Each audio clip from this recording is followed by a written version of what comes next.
The village of Whispering Pines was a place lost to time, shrouded in mist and shadow. Ancient trees clawed at the sky, their branches heavy with secrets. The villagers were a stoic lot, hardened by generations of hardship. They knew the woods held danger, they never spoke of it. One name chilled them to the bone: Elara, the girl at the edge of the woods. She lived alone, a dilapidated cottage her sanctuary. Eyes like black ice, they said, a voice that could lure you to your doom. No one dared approach her, no one dared speak her name aloud. But in the hushed whispers of the night, her legend grew. The whispers spoke of strange lights in the woods, of animals behaving oddly, of crops failing. And always the blame fell on Elara. The villagers feared her, and fear, once sown, is a difficult seed to uproot. It festers, it grows, it poisons the very air you breathe. And in Whispering Pines, the fear of Elara was about to bear a bitter, terrifying fruit. Elara was an enigma, born of the village, yet utterly apart. Her isolation was self-imposed, a shield against the whispers, the accusations. I was different. I knew it, felt it in my bones. My power was a living thing, a current that hummed beneath my skin. I could feel the pulse of the forest, hear the silent whispers of the trees, command animals with a glance. But with each passing season, her powers grew darker, more unpredictable. The villagers called her a witch, an enchantress. Their fear fueled her, gave her power a dangerous edge. She never asked to be feared, but if fear was the price of her solitude, then so be it. Elara was a master manipulator. She wove their fear into a weapon, a shield, a means to keep them at bay. Their terror was a symphony, and she, the conductor. The first tragedy struck without warning. A young boy, wandering too close to the woods, vanished without a trace. The villagers panicked. Their whispers turned to accusations. Elara was to blame, they cried. Their fear, once a simmer, boiled over. A mob descended upon Elara's cottage, torches held high, their faces twisted in a mask of righteous anger. They demanded justice, they demanded retribution. You think I did this? Elara watched them approach, her heart a cold stone in her chest. They had no proof, only their fear and superstition. But in the grip of terror, reason has no place. They were beyond logic, beyond reason. They were a force of nature. Elara knew pleading was futile. They came for a scapegoat, and she, the outcast, the different one, fit the role perfectly. She would not beg, she would not cower. Let them come, let them face the consequences of their own making. The villagers, fueled by fear and anger, decided to hold a ritual, a desperate attempt to cleanse their village of the perceived evil.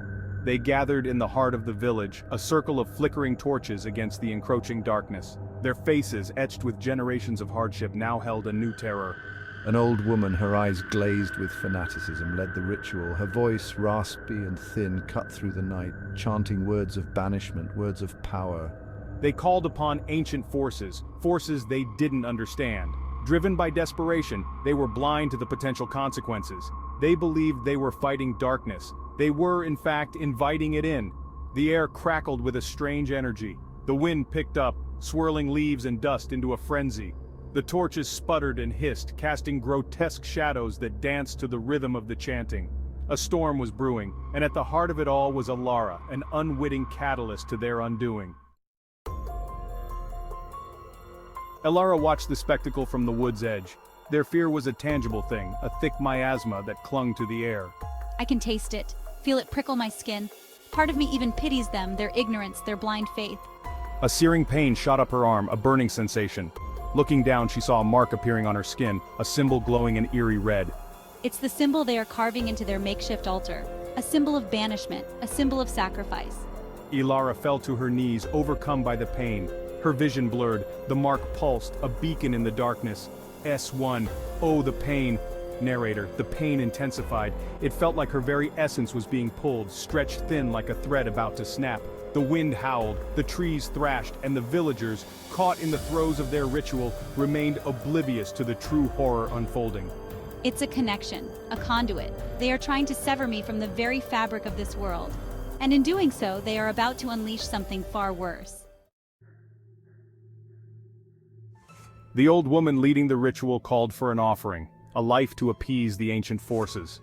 Their eyes fell upon a young woman trembling on the outskirts of the crowd. Her crime?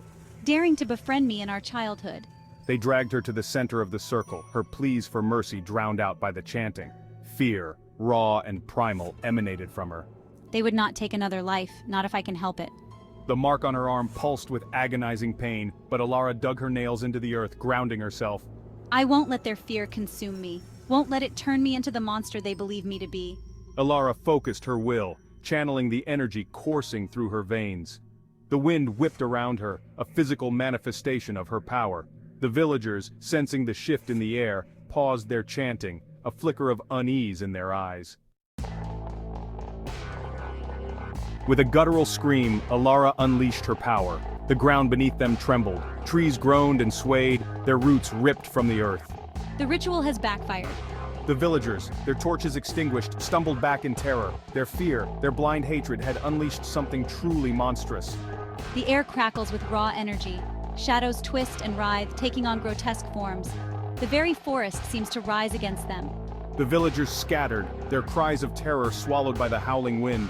But there was nowhere to run. The darkness was everywhere. It seeps into their minds, amplifying their fear, turning neighbor against neighbor. Elara watched in horror as the village tore itself apart. Their screams were music to the ears of the creatures that now stalked the night. Creatures born of their fear, creatures I can no longer control. Dawn broke over a scene of utter devastation. The village of Whispering Pines, once a place of quiet sorrow, was now a graveyard of shattered timber and broken bodies. The air hung heavy with the stench of death and decay. The creatures born of the night had vanished with the first rays of sunlight, leaving behind a silence more profound than any scream. The villagers who survived were scattered, broken in mind, body, and spirit. The mark on my arm throbbed faintly, a constant reminder of the night's horrors. I had become the very thing they feared, a harbinger of destruction.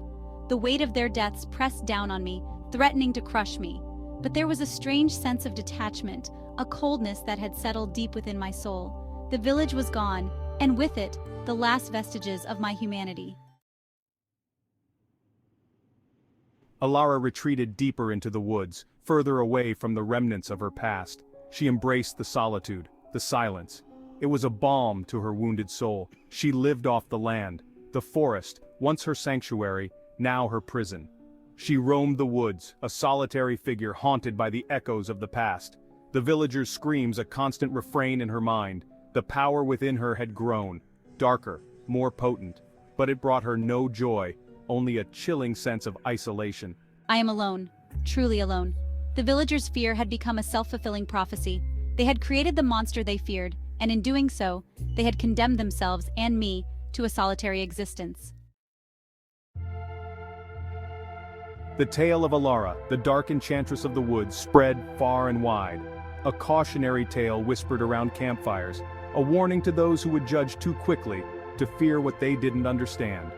For Elara was both victim and villain, a girl ostracized for her differences, driven to madness by the fear and hatred of those who should have protected her. Her story a tragic reminder of the destructive power of fear. Some whispered of her continued presence in the woods. A malevolent spirit, they said, bent on revenge. But those who knew the truth knew better. Elara was not a vengeful spirit. She was a warning, a living embodiment of the darkness that resides in all of us. A reminder that fear, left unchecked, can consume and destroy. The village of Whispering Pines remained abandoned, a ghost town reclaimed by nature, the ruins slowly crumbling back into the earth, a testament to the destructive power of fear and prejudice. But even in death, Whispering Pines served a purpose. It became a place of pilgrimage for those who felt different, ostracized, feared. They came to pay their respects to Elara, the girl who had been punished for being different. They left offerings at the edge of the woods, tokens of understanding, of empathy. For they saw in Elara a reflection of themselves, and in her tragic fate, a warning to a world that too often feared what it couldn't understand. The legacy of Elara, the dark enchantress of the woods, lived on. Not in whispers of fear, but in the quiet hope that someday the world would learn to embrace its differences.